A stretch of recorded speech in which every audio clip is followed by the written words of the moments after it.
Stock మార్కెట్లో trading అనగానే హ్మ్, అసలు చాలా మందికి ఒక్కటే పిక్చర్ గుర్తొస్తుంది కదా. అవును.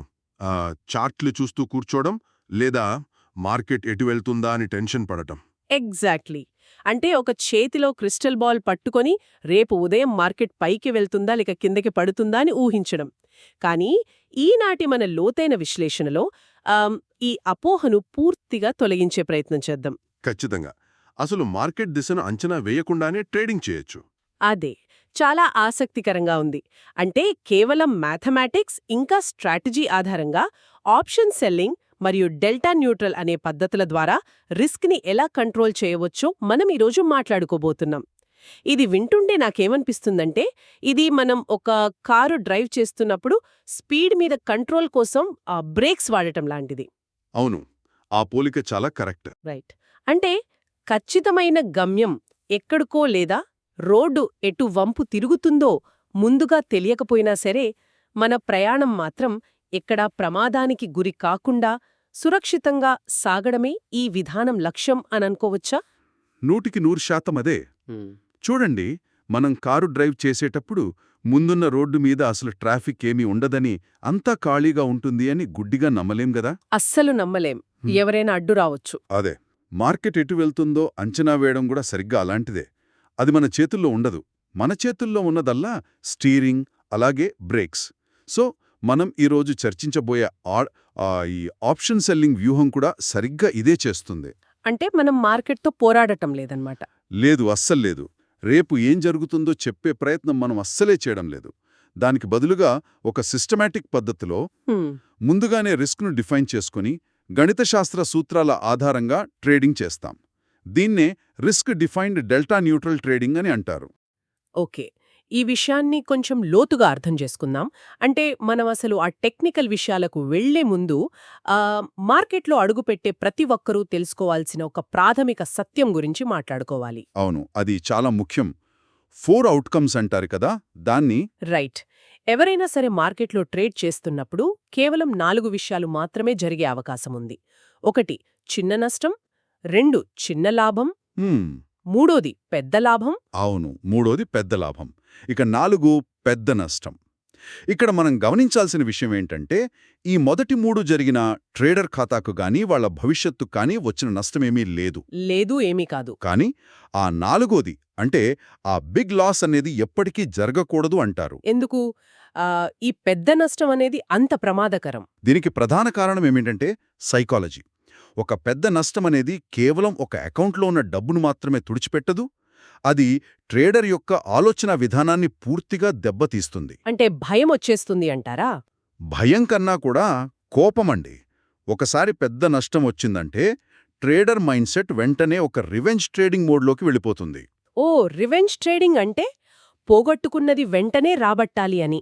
ఎగ్జాక్ట్లీ. మార్కెట్ మీద కోపంతో ఈరోజే ఎలాగైనా పోగొట్టుకున్న డబ్బును తిరిగి సంపాదించాలనే ఆవేశంతో పరిమాణాన్ని అంటే లాట్ సైజ్ని పెంచేసి తప్పుడు నిర్ణయాలు తీసుకుంటారు. అప్పుడు మరింత నష్టమొస్తుంది కదా. ఖచ్చితంగా.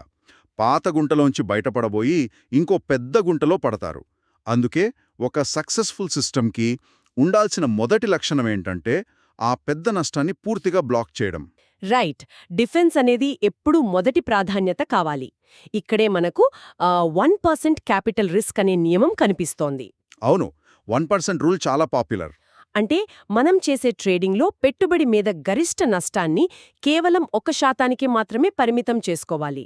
ఉదాహరణకు ఒకరు 1 కోటి రూపాయల మూలధనంతో ట్రేడ్ చేస్తుంటే ఒక రోజులో వారి గరిష్ట నష్టం 1 లక్ష రూపాయలకు మించకూడదు.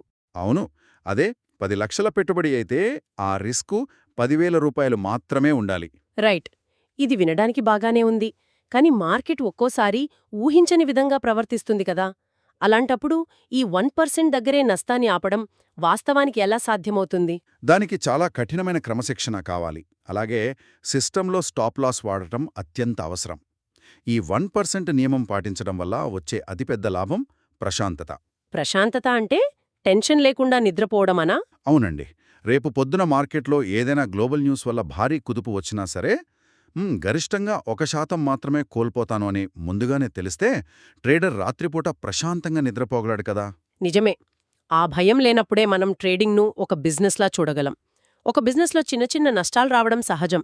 వాటిని ఆపరేషనల్ కాస్ట్ అనుకోవాలి. ఎగ్జాక్ట్లీ. ఆపరేషనల్ కాస్ట్ అనుకుంటే అసలు బాధే ఉండదు.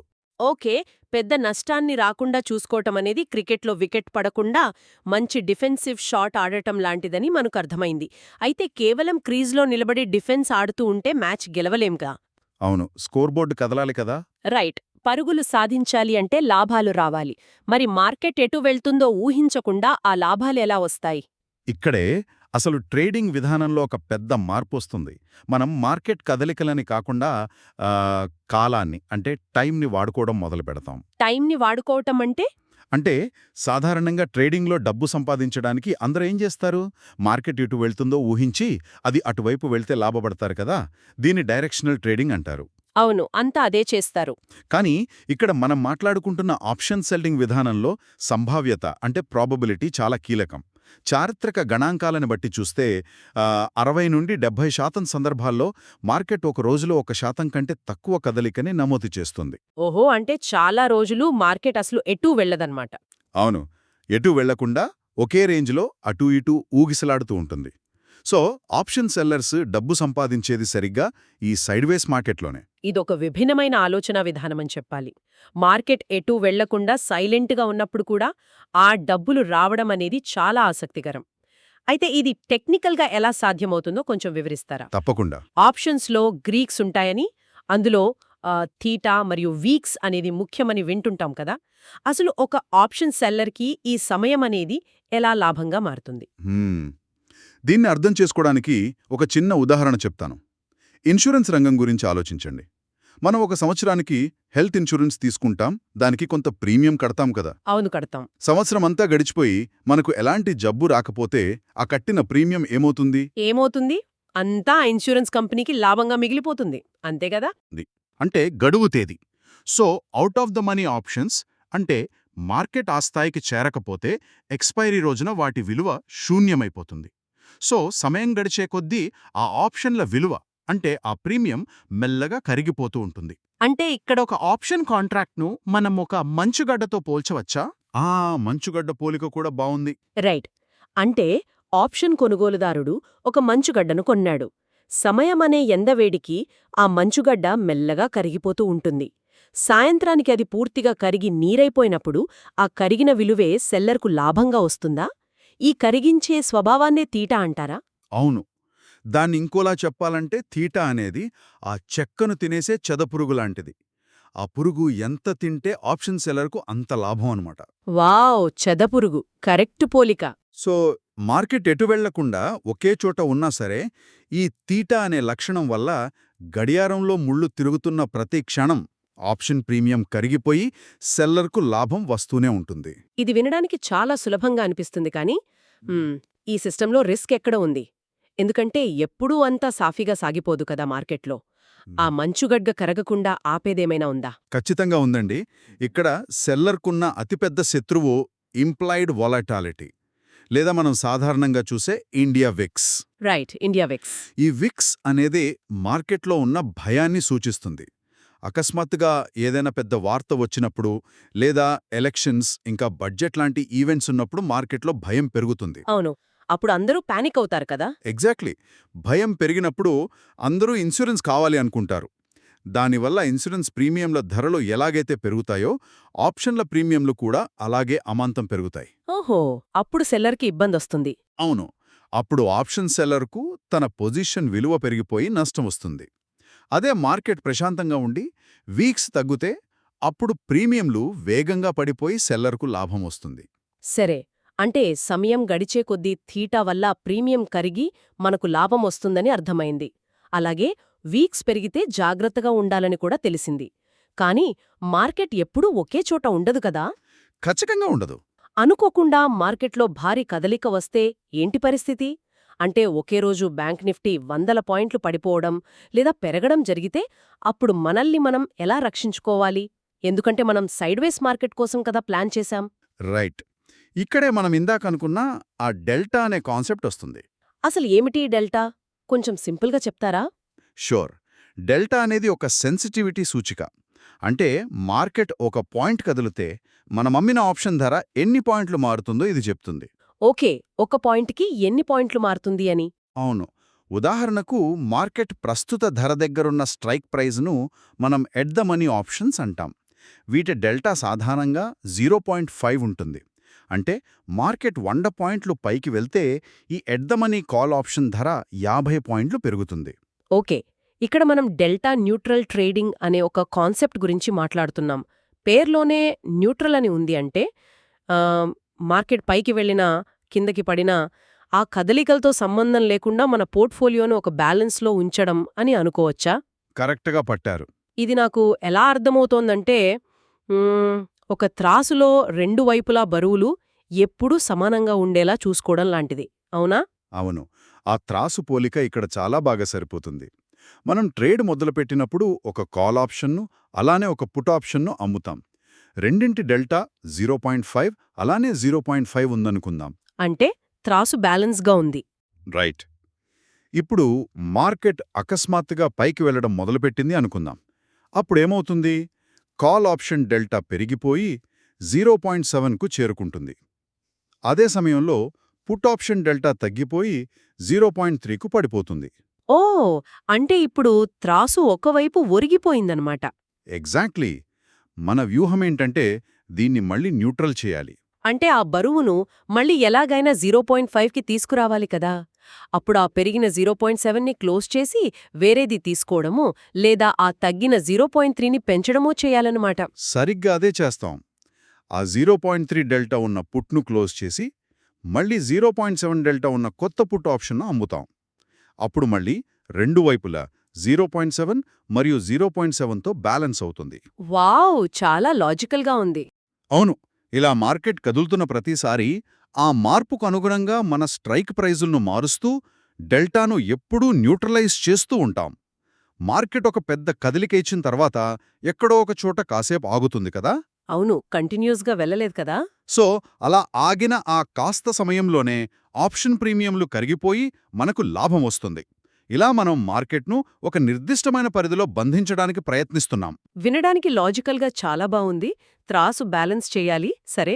కానీ నాకొక ప్రాక్టికల్ సందేహం వస్తోంది. అడగండి. రియల్ టైం మార్కెట్లో ఇది సాధ్యమేనా? ఎందుకంటే మార్కెట్ అనేది చార్ట్ మీద ఒక స్ట్రెయిట్ లైన్లా సాఫీగా వెళ్ళదు కదా. సెకండ్లలో 100 పాయింట్లు ఎగురుతుంది, మళ్ళీ కింద పడుతుంది. అవును, చాలా ఫాస్ట్గా ఉంటుంది. మరి ఒక మనిషి కంప్యూటర్ ముందు కూర్చుని ఇదంతా మాన్యువల్గా త్రాసులాగా సెకన్కి బ్యాలెన్స్ చేయగలడా? వాస్తవ పరిస్థితులలో ఇది ఎలా పనిచేస్తుందో ఒక ఉదాహరణతో వివరిస్తారా? మీరన్నది నిజమే. ప్రాక్టికల్గా ఆలోచిస్తే మనుషులుగా మనకిది నిజంగానే కష్టమైన పని. ఒక వాస్తవ సంఘటన చూద్దాం. ఒకరోజు బ్యాంక్ నిఫ్టీలో ట్రేడ్ జరుగుతోంది. ఆ ఒక సంస్థ ఏకంగా 3 కోట్ల రూపాయల మూలధనంతో ఈ డెల్టా న్యూట్రల్ స్ట్రాటజీని అమలు చేసింది. 3 కోట్ల, ఓకే. ఆ రోజు మార్కెట్ ఏమైనా ప్రశాంతంగా ఉందా అంటే అస్సల్లేదు. కింద స్థాయి నుంచి పై స్థాయికి బ్యాంక్ నిఫ్టీ ఏకంగా 880 పాయింట్లు ఒకే డైరెక్షన్లో భారీగా కదిలింది. మై గాడ్, 880 పాయింట్లంటే మార్కెట్ ఒక రేంజ్ని బద్దలు కొట్టుకుని చాలా దూరం వెళ్ళిపోయినట్లే కదా. మరి ఆ రేంజ్ బ్రేక్ అయితే ఆప్షన్ సెల్లర్కి భారీ నష్టాలొస్తాయి కదా. వాళ్లకెంత నష్టం వచ్చింది? ఇక్కడే అసలైన ట్విస్ట్ ఉంది. ఆశ్చర్యకరమైన విషయమేమిటంటే ఆ రోజు ముగిసేసరికి వచ్చిన నష్టం కేవలం 34,000 రూపాయలు మాత్రమే. ఒక్క నిమిషం, 3 కోట్ల రూపాయల క్యాపిటల్ ఉండి మార్కెట్ 880 పాయింట్లు కదిలినా నష్టం కేవలం 34,000. అవును, కేవలం 34,000. ఏకంగా మార్కెట్తో పాటు అడ్జస్ట్ చేయలేరు కదా. అందుకే ఇక్కడే టెక్నాలజీ యొక్క పవర్ మనకు అర్థమవుతుంది. కొందరు సాంప్రదాయ ట్రేడర్లు ఈ డెల్టా అడ్జస్ట్మెంట్లను మాన్యువల్గా చేస్తుంటారు. వారు రోజంతా స్క్రీన్ ముందు కూర్చుని ఆప్షన్ చైన్ చూస్తూ చేతులతో లెక్కలు వేసుకుంటూ సర్దుబాట్లు చేస్తారు. అది చాలా స్ట్రెస్తో కూడుకున్న పని. అవును. పైగా మార్కెట్లో భారీ కదలికలొచ్చినప్పుడు మనుషులుగా మనం తడబడుతాం. ఎమోషన్స్ ఉంటాయి కదా. ఒకేసారి 300 పాయింట్లు పడితే మళ్ళీ వెనక్కొస్తుందేమో చూద్దాం అనే ఆశతో అడ్జస్ట్ చేయకుండా ఆగిపోతాం. కరెక్ట్. ఆ భయం, ఆశ అనేది మన నిర్ణయాలను ప్రభావితం చేస్తాయి. ఎగ్జాక్ట్లీ. అందుకే ఈ రోజుల్లో ప్రొఫెషనల్స్ టెక్నాలజీ ఆధారిత ఆల్గో ట్రేడింగ్ను వాడుతున్నారు. నేను చెప్పిన ఆ 3 కోట్ల అకౌంట్లో జరిగింది కూడా ఆల్గో ట్రేడింగ్ ద్వారానే. ఓహో, ఆల్గో ట్రేడింగ్ వల్ల ఇది సాధ్యమైందన్నమాట.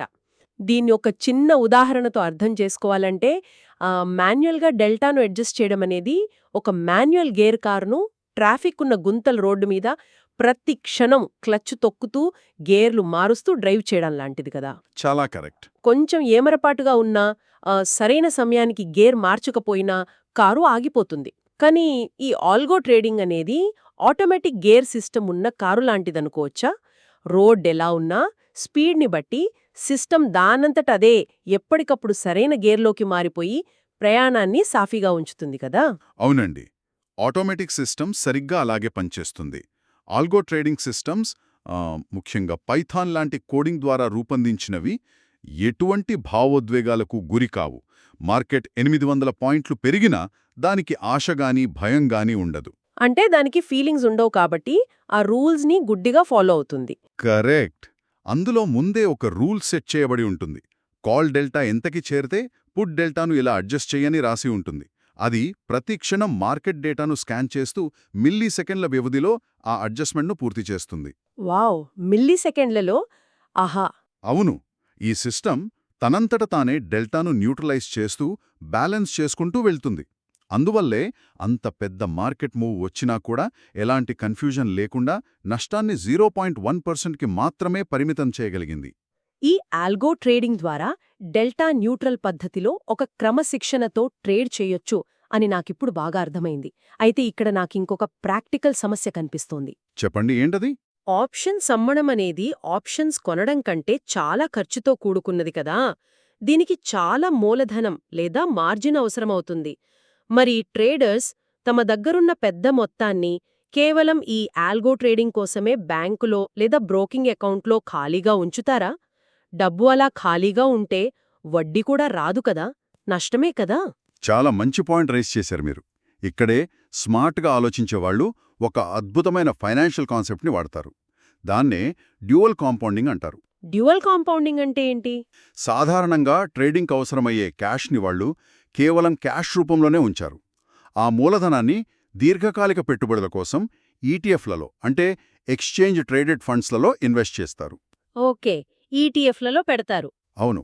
ఉదాహరణకు నిఫ్టీ బీస్ లాంటి వాటిలో ఇన్వెస్ట్ చేస్తే అది నిఫ్టీ ఇండెక్స్ ఎలా పెరిగితే అలా పెరుగుతూ ఉంటుంది. ఈ ఈటీఎఫ్లు దీర్ఘకాలంలో మనకొక స్థిరమైన వృద్ధిని ఇస్తాయి. ఇప్పుడు ఈ కొనుగోలు చేసిన ఈటీఎఫ్లను బ్రోకర్ వద్ద తాకట్టు పెడతారు, అంటే ప్లెడ్జ్ చేస్తారు. ఓకే, అంటే మన షేర్లను లేదా ఆ ఈటీఎఫ్లను షూరిటీగా చూపిస్తామన్నమాట. అవును. అలా ప్లెడ్జ్ చేసినందుకు గాను బ్రోకర్ కొంత హెయిర్ కట్ తీసుకుని, అంటే కొంత కట్ చేసుకుని మిగతా మొత్తాన్ని ట్రేడింగ్ మార్జిన్గా ఇస్తాడు. ఆ మార్జిన్ డబ్బుతో ఇప్పుడు మనం మాట్లాడుకున్న డెల్టా న్యూట్రల్ ఆల్గో ట్రేడింగ్ చేస్తారు. వావ్, ఇది నిజంగా చాలా సమర్థవంతమైన పద్ధతి. అంటే ఒకే డబ్బుతో రెండు రకాల ప్రయోజనాలన్నమాట. ఎగ్జాక్ట్లీ, రెండు ప్రయోజనాలు. ఒకవైపు మన ప్రధాన పెట్టుబడులు ఈటీఎఫ్ల రూపంలో సంవత్సరాల తరబడి పెరుగుతూ మార్కెట్తో పాటు వృద్ధి చెందుతూ కాంపౌండింగ్ అవుతూ ఉంటాయి. మరోవైపు అదే క్యాపిటల్ని తాకట్టు పెట్టి వచ్చిన మార్జిన్తో ఆల్గో ట్రేడింగ్ ద్వారా ప్రతి నెల లేదా రోజు ట్రేడ్ చేస్తూ అదనపు ఆదాయం జనరేట్ చేస్తాం. అందుకే దీనికి డ్యూయల్ కాంపౌండింగ్ అని పేరొచ్చిందన్నమాట. సరిగ్గా చెప్పారు. దీనివల్ల కలిగే అతి పెద్ద ప్రయోజనమేంటంటే ట్రేడింగ్లో అప్పుడప్పుడు మార్కెట్ తీవ్రంగా కదిలినప్పుడు ఈ ఆల్గో సిస్టమ్ వల్ల ఒక నెలలో ఏదైనా చిన్న నష్టం వచ్చినా సరే లాంగ్ టర్మ్లో మన ఈటీఎఫ్ పోర్ట్ఫోలియో ఇచ్చే రాబడి ఆ నష్టాన్ని సులభంగా కవర్ చేస్తుంది. అంటే ఒక సేఫ్టీ నెట్ లాగా పనిచేస్తుంది కదా. అవును. ఈ విధంగా ట్రేడర్ పోర్ట్ఫోలియో ఎప్పుడూ ఒక స్థిరమైన పాజిటివ్ గ్రోత్లో ఉండేలా ఇది రిస్కును బ్యాలెన్స్ చేస్తుంది. ఒక విధంగా చెప్పాలంటే మూలధనం అత్యంత ప్రొడక్టివ్గా పనిచేసేలా చేసే వ్యూహం ఇది. మనం ఈనాటి చర్చలో నిజంగా చాలా ఆసక్తికరమైన విషయాలు నేర్చుకున్నాం. ట్రేడింగ్ అంటే ఎమోషన్స్తో ఆడే ఆట ఏమాత్రం కాదని, ఇది పూర్తిగా గణితం, బ్యాలెన్సింగ్ మరియు డిసిప్లిన్ అని అర్థమైంది. ఖచ్చితంగా ఇది పూర్తిగా systems and processes. Automated systems ద్వారా మనుషుల ఎమోషన్స్ లేకుండా రిస్క్ని 1% లోపు ఎలా కంట్రోల్ చేయవచ్చో కూడా లోతుగా విశ్లేషించాం. అవును. ఫైనల్గా ఆ డ్యూయల్ కాంపౌండింగ్ అనేది కూడా చాలా కీలకమైన పాయింట్. అవును, డ్యూయల్ కాంపౌండింగ్ ద్వారా ఒకే క్యాపిటల్ని రెండు విధాలుగా ఎలా వృద్ధి చేసుకోవచ్చో కూడా చూశాం. ఇదంతా చూస్తే మనకొక విషయం స్పష్టమవుతుంది. మార్కెట్ అనేది ఒక మహాసముద్రం లాంటిది. సముద్రంలో వచ్చే అలలను అలాగే తుఫానులను మనం ఎలాగో కంట్రోల్ చేయలేం. అదసలు మన పరిధిలో లేని విషయం. నిజమే. కానీ అందులో ప్రయాణించే మన పడవ అంటే మనం వాడుతున్న ట్రేడింగ్ సిస్టమ్ మరియు మన రిస్క్ మేనేజ్మెంట్ ఎంత పటిష్టంగా ఉన్నాయన్నదే మనల్ని సురక్షితంగా గమ్యానికి చేరుస్తోంది. కేవలం లాభాల వెనక పరిగెత్తకుండా నష్టాలను సిస్టమాటిక్గా పరిమితం చేయడమే దీర్ఘకాలంలో విజయానికి అసలైన రహస్యం. Wonderful summary. నిజమే. అయితే ఈనేటి చర్చ ముగించే ముందు మనందరం ఒక్కసారి ఆలోచించాల్సిన విషయం ఒకటుంది. మనం ఎప్పుడూ స్టాక్ మార్కెట్ గురించి టీవీల్లో లేదా బయట ఎక్కడైనా మాట్లాడుకునేటప్పుడు ఈరోజు మార్కెట్ ఎంత పైకి వెళ్ళింది లేదా ఎంత కిందకి పడింది అని మాత్రమే అడుగుతాం. అవును, అంతే కదా. ఎవరు కూడా మార్కెట్ కదలలేదని సంతోషించరు. కానీ మార్కెట్ ఎటూ వెళ్లకుండా స్తబ్దుగా నిశ్చలంగా ఉన్నప్పుడు కూడా ఒక శాస్త్రీయ విధానం ద్వారా డబ్బు సంపాదించే అవకాశం ఉందన్న విషయం మన ఆలోచనా విధానాన్ని పూర్తిగా మార్చేలేదా? ఖచ్చితంగా ఇదొక పారాడైమ్ షిఫ్ట్ అని చెప్పాలి. భవిష్యత్తును అంచనా వేయాలనే తాపత్రయం కన్నా ప్రస్తుత మార్కెట్ కదలికలకు సిస్టమాటిక్గా ఎమోషన్స్ లేకుండా స్పందించడమే నిజమైన ఫినాన్షియల్ నైపుణ్యమేమో కదా. ఈ ఆలోచనతో ఈనాటి విశ్లేషణను ముగిద్దాం. ఈ ఆల్గో ట్రేడింగ్ మరియు ఆప్షన్ సెల్లింగ్ ప్రపంచంలో ఎన్నో అద్భుతమైన కాన్సెప్ట్స్ దాగి ఉన్నాయి. వాటినింకా అన్వేషించడం ఎవరికైనా లాభదాయకమే. మళ్ళీ ఇంకో ఆసక్తికరమైన అంశంతో కలుద్దాం.